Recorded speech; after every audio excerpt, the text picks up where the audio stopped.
Estamos en una serie llamada Grandes Preguntas, en la cual analizamos preguntas desafiantes y difíciles que surgen frecuentemente en el ámbito de la fe. Durante esta serie tienes la oportunidad de hacer una pregunta en tiempo real. Solo tienes que enviar tu pregunta relacionada con el tema del día, el cual hoy es ansiedad y miedo.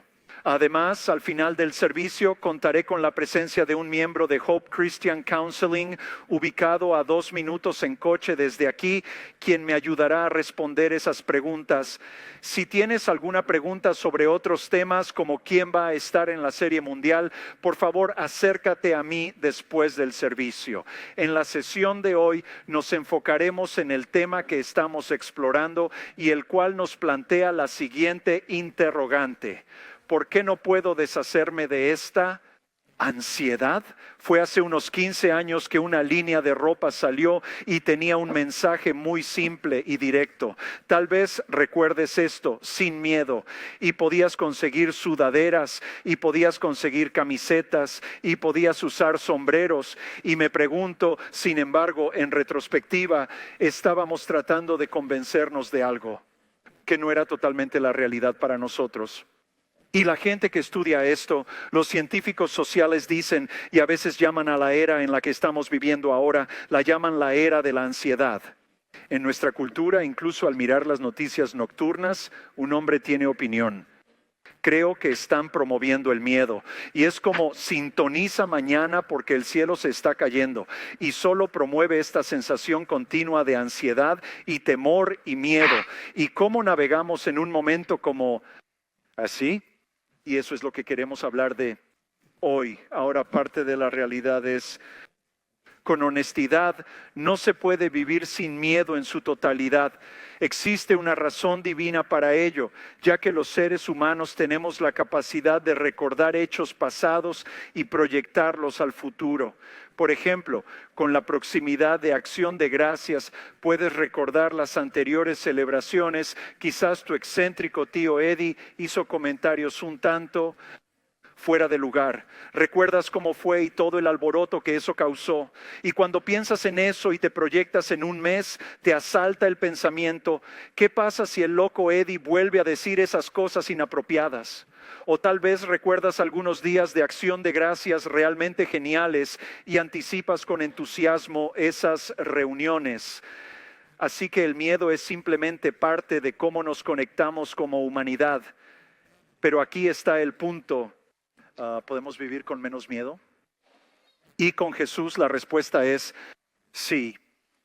Y la cosa es que Jesús nunca dijo que no debemos temer porque nos va a poner bajo una burbuja mágica para vivir en un mundo donde nada nos tocará. No sé tú, tal vez eso es lo que me hubiera gustado que dijera, pero eso no es lo que dijo. En vez de eso, Jesús habló mucho sobre el miedo y, para resumir su declaración, fue algo breve y al grano. Con esto lo resumió en 2 palabras. ¿Cuál es la opinión de Jesús sobre el miedo? No temas. A lo que quiero decir, bueno, eso es genial. ¿Cómo lo haces? ¿Cómo lo logras? ¿Y cómo lo hacemos realidad? Y tal vez hayas escuchado esto antes en la Biblia. 365 veces dice: no temas o no tengas miedo. Y es como si Dios nos diera una para cada día, porque la realidad es que todos los días podemos encontrarnos en circunstancias que nos causen temor o ansiedad. Entonces, ¿cómo hacemos eso? Y hoy lo que vamos a hacer es ir en un viaje con Jesús y sus discípulos. La mayoría de las veces que hablé sobre el miedo, ellos estaban presentes. Y a veces lo que hacemos, y esto está bien para esos momentos, es acampar en un pasaje de la Biblia y dedicar nuestro tiempo a eso. Eso está bien. Pero hoy reconoceremos que la vida de Jesús con sus discípulos duró 3 años. Así fue el viaje que los seguidores de Jesús recorrieron.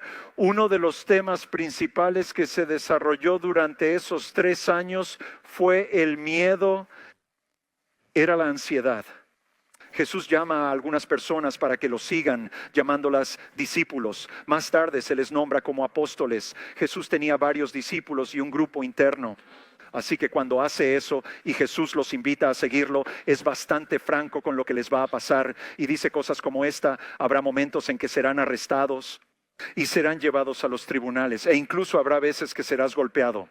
Así que lo que Jesús comparte por adelantado no es esto: hey, va a haber una burbuja mágica a tu alrededor porque me amas y el amor y la respuesta de Dios te va a proteger de cualquier cosa.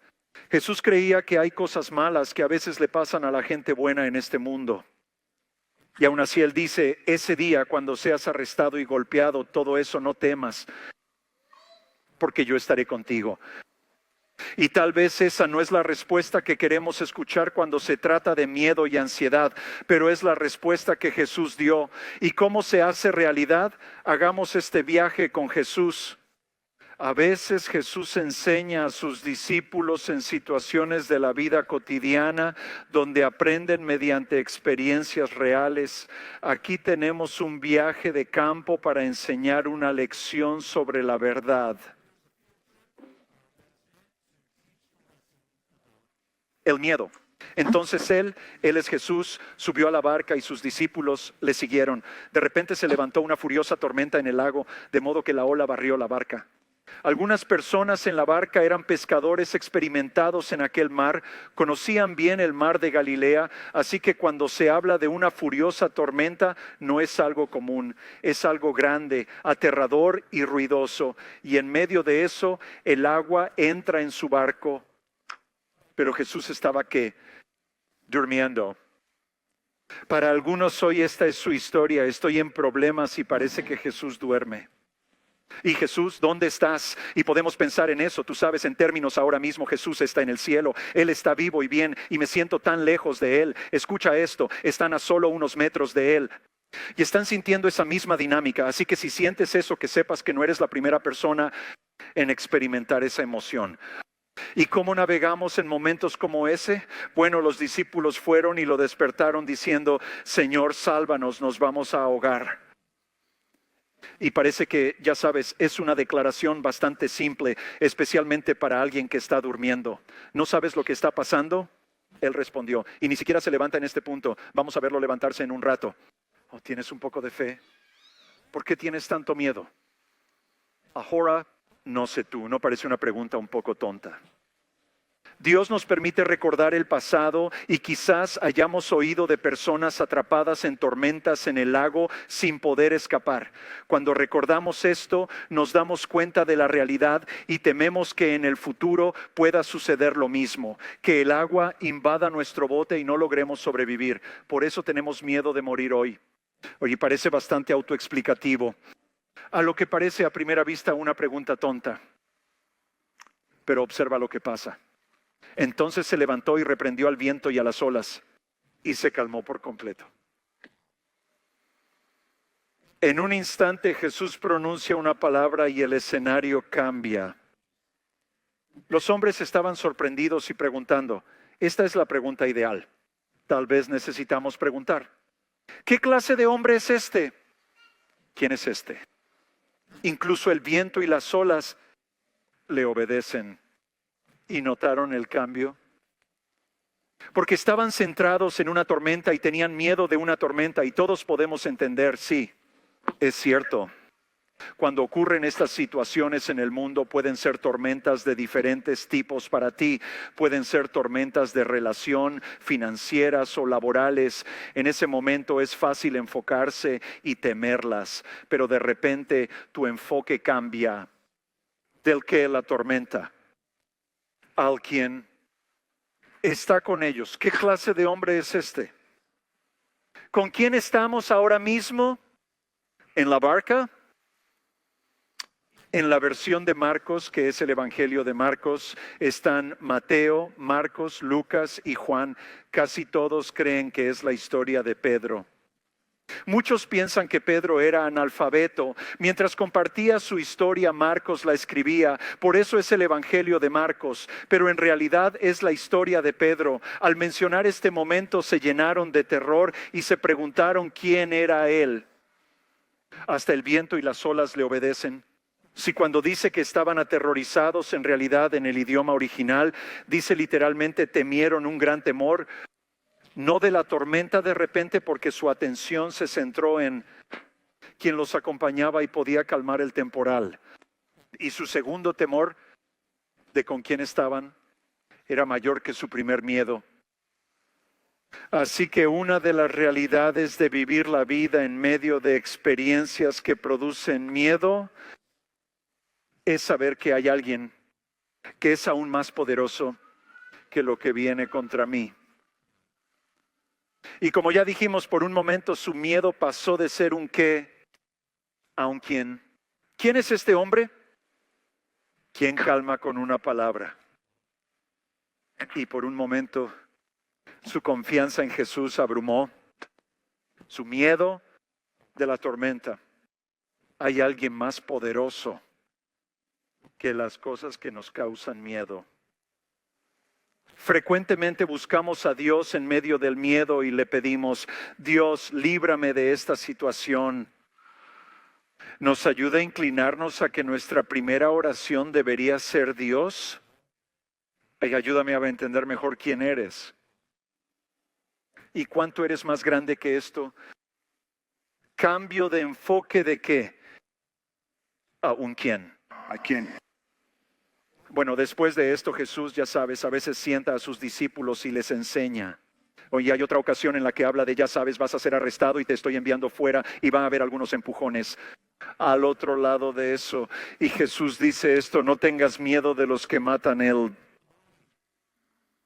mi cuerpo. A lo que uno piensa, ¿en serio? ¿No es eso como todo? Si matan mi cuerpo, ¿qué sentido tiene todo lo demás? Quiero decir, ¿no es eso como todo?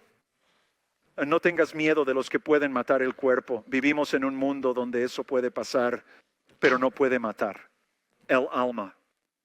Jesús creía que hay más en ti, en mí y en todos que solo nuestros cuerpos y nuestra biología. Hay una parte invisible pero esencial de ti, tan fundamental como la piel, los huesos y lo tangible. Todo lo que podemos ver.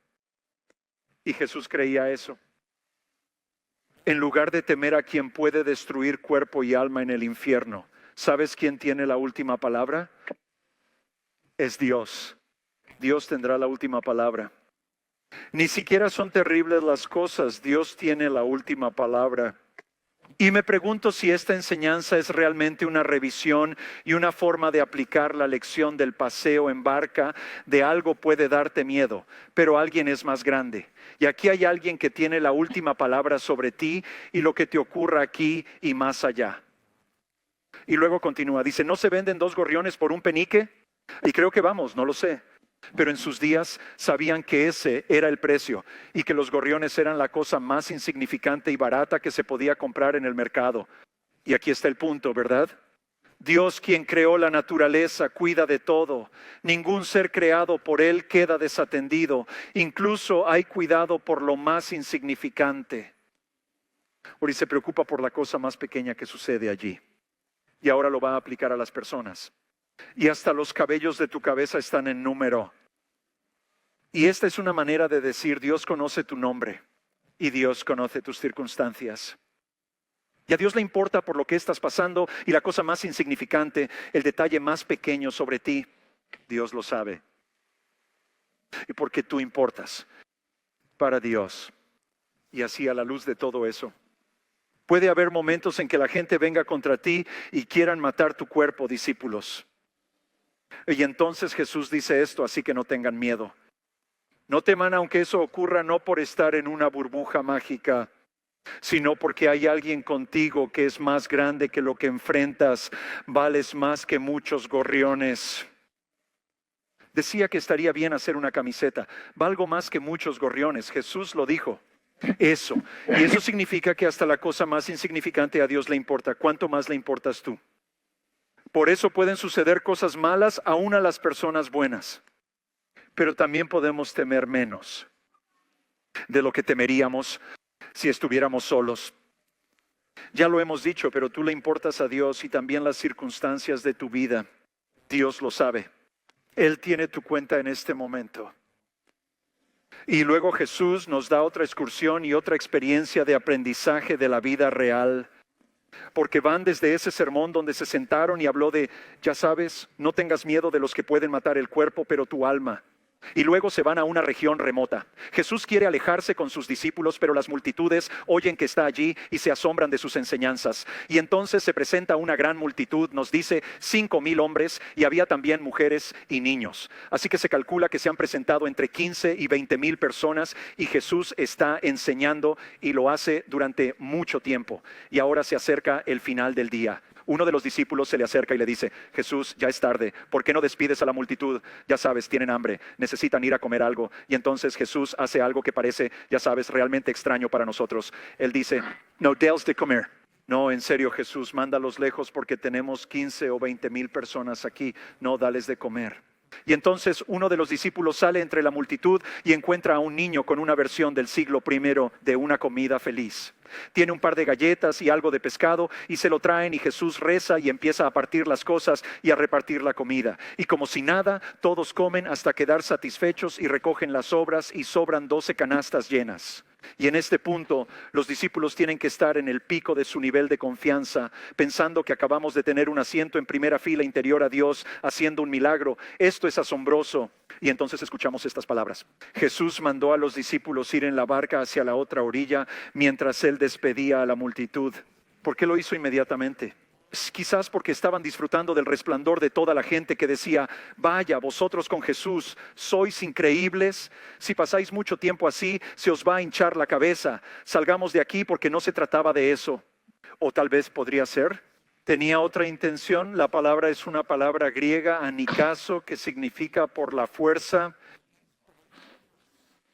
Así que esta no es una petición amable. Jesús es como si los empujara a la barca, los obligó a subir a la barca. ¿Por qué no querrían subir a la barca? Me pregunto si recuerdan el último viaje en barca con Jesús.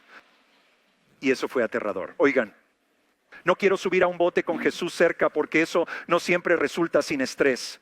Jesús les hizo subir a la barca, pero ahora despide a la multitud. Y luego se nos dice que sube a la ladera de una montaña a orar. Los discípulos salen al lago y están remando, pero se levanta un viento en contra, y ahora están remando contra el viento y están atascados en medio del lago.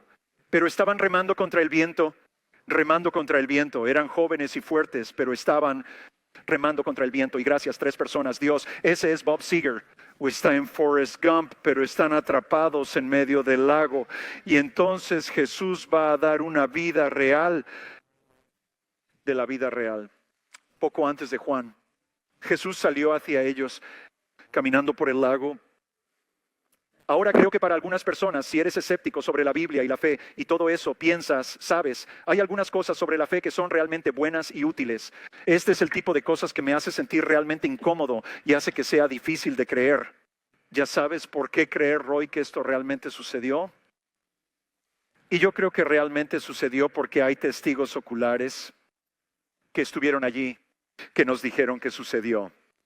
Y cuando veamos el resto de la historia, una de las cosas que vamos a ver mientras graban esta historia, si estabas inventando esta historia, y este es uno de los criterios que incluso los eruditos que critican, ya sabes, ¿sucedió algo realmente? ¿O alguien se lo inventó, verdad? Porque puedes escribir cosas que no sucedieron realmente, pero quieres que la gente crea que sucedieron. Si estuvieras inventando la historia, ¿no te pondrías en una posición incómoda o en una posición de fracaso en la que es realmente embarazoso para ti cómo respondiste? Y lo que vamos a ver es que así es exactamente como lo hacen los discípulos. Ellos nos dicen, ¿sabes qué? Si estamos inventando esto, yo hubiera dicho, sí, Jesús caminó sobre el agua y nosotros sabíamos que era Él y estábamos confiados porque aprendimos la lección y nos hicimos grandes y a cargo. Pero mira lo que pasa al otro lado. Jesús salió hacia ellos caminando sobre el lago. Cuando los discípulos lo vieron caminando en el lago, estaban que aterrorizados. Es un fantasma, dijeron, y gritaron de miedo. ¡Ah! Así no es como la gente. Si están inventando una historia, se presentan en la historia. ¿Por qué lo escribieron así? Porque así es como sucedió. Seguro que quieres escribir eso ahí, Matthew. Así es como sucedió y así es como éramos. Y aquí viene Jesús otra vez en el lago. Pero Jesús inmediatamente les dijo, se están asustando, tengan valor, soy yo. No, estén miedo. Así que hubo excursiones, hubo sermones, hubo numerosas oportunidades para ellos. Y o aprender esta lección con el tiempo, que hay alguien que es más grande que el algo que te enfrentas, y adivinen qué, no se les quedó grabado. Porque al final de los 3 años Jesús se dirige a Jerusalén, y cuando llega a la ciudad, la multitud piensa: este es el que hemos estado esperando, el Mesías que va a venir y expulsar a los romanos, porque esa es nuestra visión de cómo va a ser el reino de Dios. Pero Jesús vino a establecer un reino de otro tipo. Así que se reunió con sus discípulos en esa semana que pasó allí en un aposento alto, y celebraron algo llamado la Cena de la Pascua. Para nosotros, en nuestro contexto, es la comunión. Cuando está en esa habitación, Jesús comparte cosas que deben haberlos hecho pensar: es el momento que esperábamos. Voy a establecer un nuevo pacto. Sí. Las otras cosas fueron grandiosas, pero ahora viene lo nuevo, un movimiento, un trato y una relación totalmente diferente entre Dios y la humanidad. Aquí estamos en primera fila para ser testigos y experimentar todo, y además Él nos dará una nueva orden. ¿Quién escribe en la Biblia como un nuevo Moisés para darnos palabras de Dios? Ámense como yo los he amado. Y entonces Él es arrestado. Y es juzgado, y es torturado, y luego es clavado en una cruz. ¿Y han aprendido la lección? ¿Los discípulos junto a Jesús en su momento clave? No, se esconden y mienten y niegan siquiera conocerlo.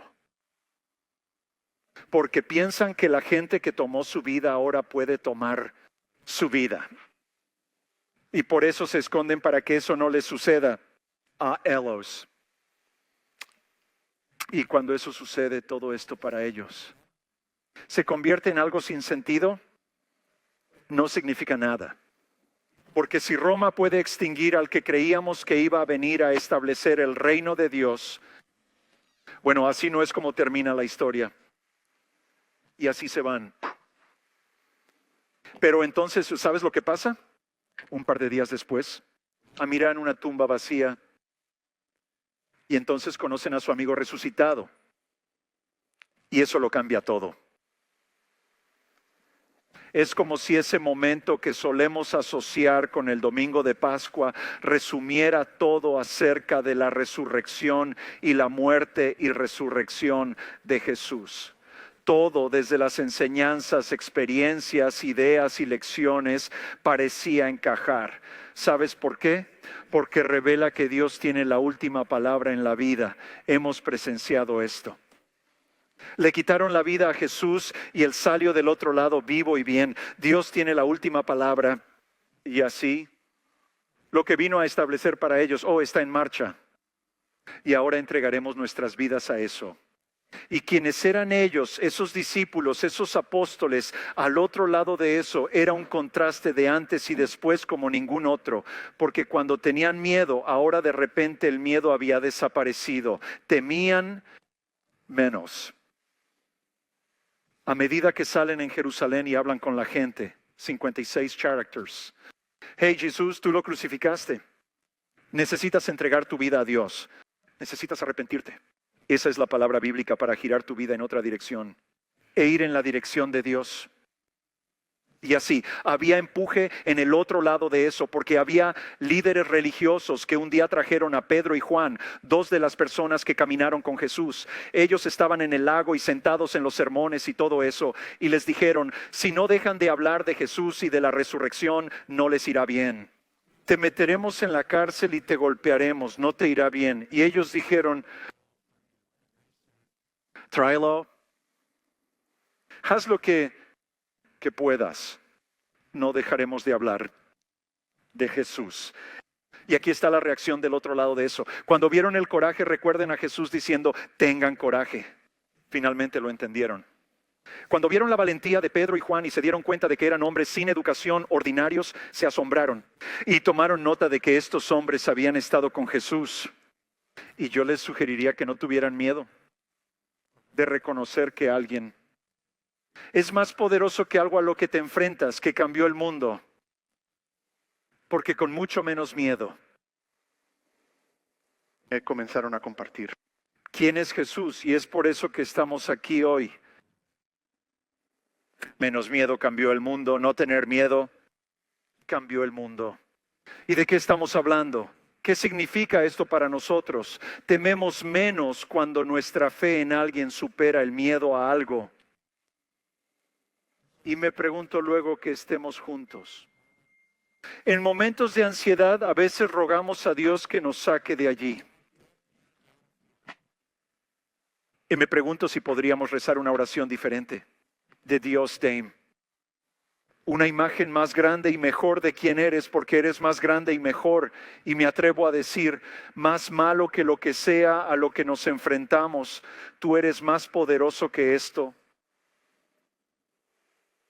Y ahí cuando nuestra fe en alguien con mayúsculas supera nuestro miedo a algo, temeremos menos. Una cosa es que yo me levante aquí y diga eso. Lo he visto en la vida de muchas personas. Hay alguien que quiero compartir. Era un miembro de nuestro equipo llamado Sam.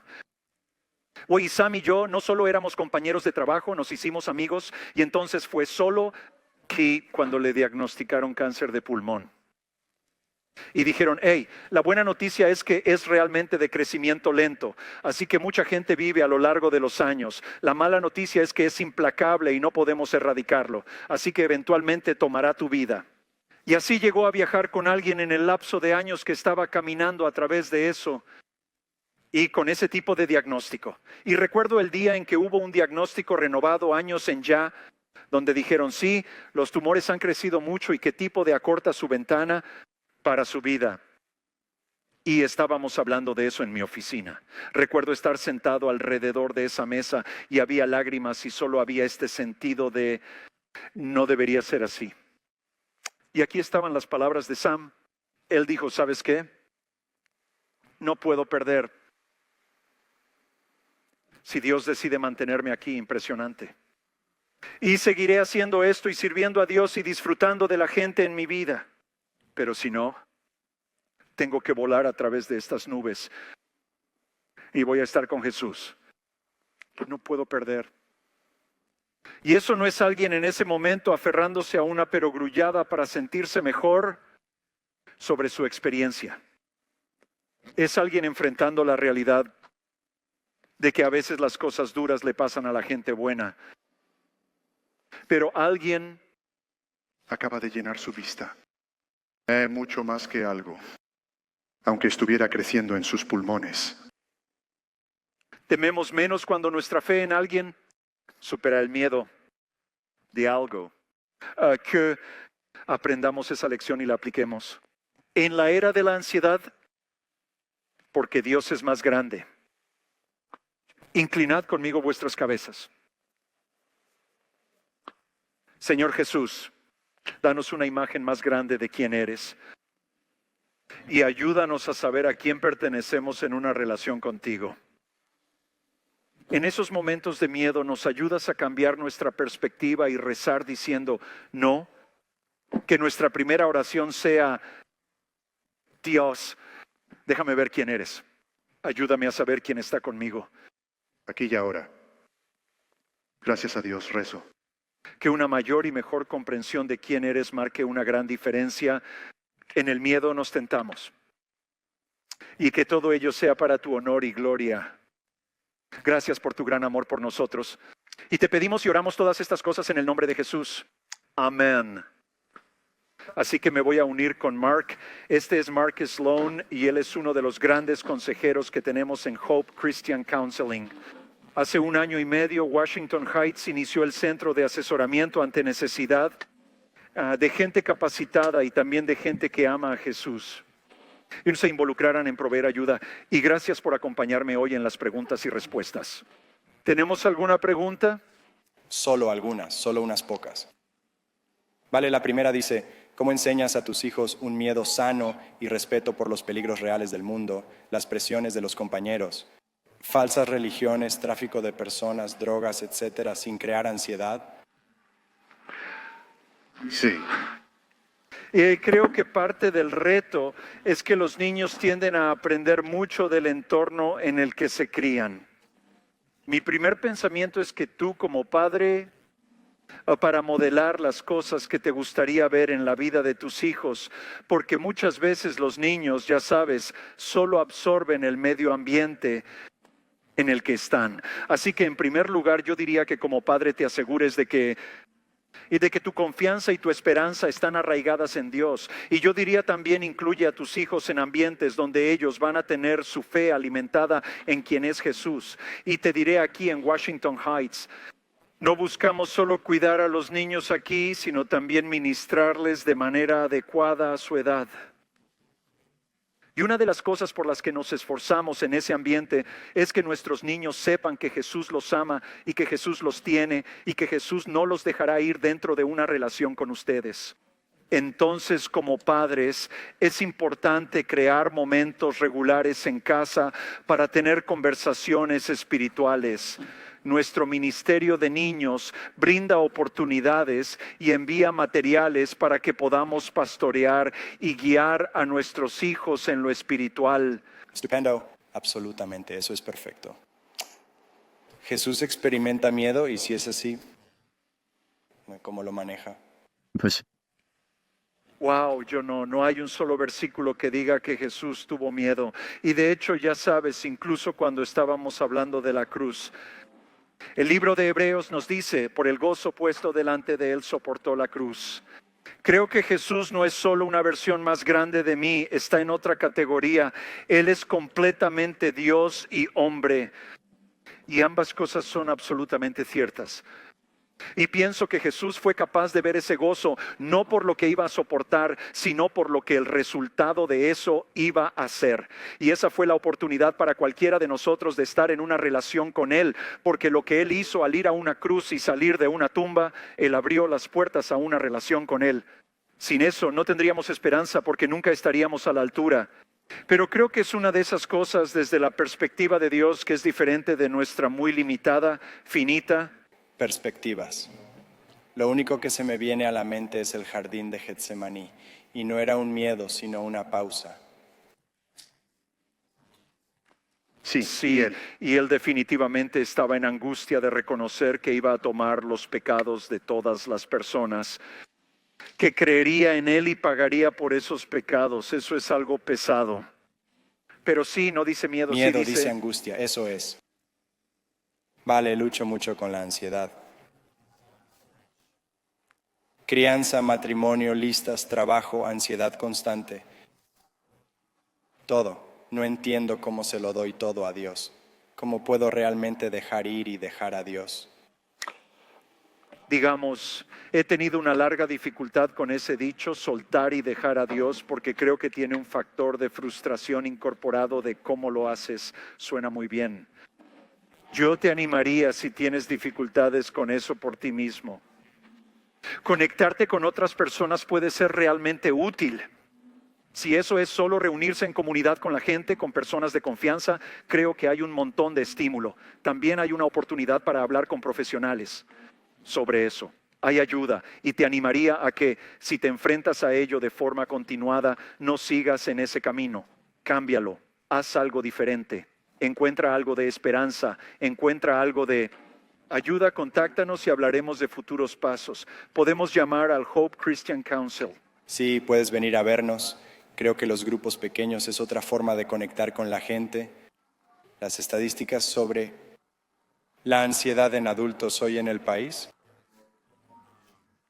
tienen un diagnóstico de ansiedad. Alrededor de otro de trabajan con ansiedad sin diagnóstico, lo cual es un gran problema hoy.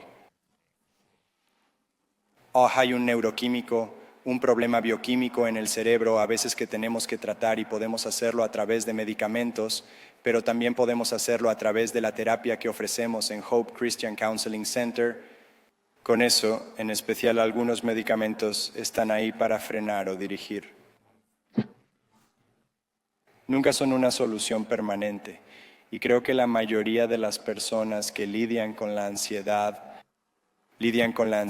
como lo hace este individuo, ¿cierto? Las cosas en la vida se están acumulando tanto que no sé cómo salir de este atolladero. Si nos alimentamos, vamos al gimnasio y nos hacemos más fuertes, ¿verdad? Y si alimentamos algo, va a crecer. Es encontrar maneras de cortar eso. ¿Cómo detenemos el proceso de pensamiento antes de que se convierta en sentimiento y luego en acción o comportamiento? Porque al hacer eso, tenemos la oportunidad de usar algún tipo de estas técnicas que se utilizan por ahí, que se puede utilizar para procesar esa ansiedad en vez de sentarte en esa ansiedad. Guay, a medida Hablar de que eso, ¿verdad? Recortando esos. Pensamientos me hace pensar en ese versículo en Romanos 12, Ser 1. transformados por la renovación. De tu mente, ¿verdad? Comienza ahí este proceso. Las emociones del momento nos distraen, pero no revelan la verdad profunda. Eso viene de alguna parte y por eso te animo a que sepas que hay esperanza y que existe ayuda para llegar al fondo a través de canciones. Algunas letras de las canciones pueden ayudar a calmar la ansiedad al rodar en tu mente. La palabra de Dios es similar a la canción de Bob Seger. es la esperanza. Estaba Así que gracias pensando en por eso. Marshall, que está aquí No es arriba. puro por mi parte. Es urgente, debemos concluir pronto. Ahora les diré lo que sucederá la próxima semana. Vamos a estar hablando de navegar por la política. ¿Qué tan divertido va a ser? Por hablar de política en la iglesia. Trae tus palomitas, trae a un amigo. Debería ser un momento divertido juntos. Te Mark, pones de ora pie por y nosotros voy a ahora. tener... Debo hacerlo. Alguien dijo, ¿temes que los Mets tengan que jugar contra los Yankees? Me encanta. Soy un gran fan de los Mets de Miami. Dios ama a todos. Tenemos que ganar un par de juegos aquí. Todo está bien. Señor, muchas gracias por este tiempo hoy para reunirnos y adorarte. Te alabamos, te agradecemos por lo que eres, te amamos y te pedimos que estés con nosotros esta semana. En el nombre de Cristo, amén, amén. Gracias por estar Una gran semana, chicos.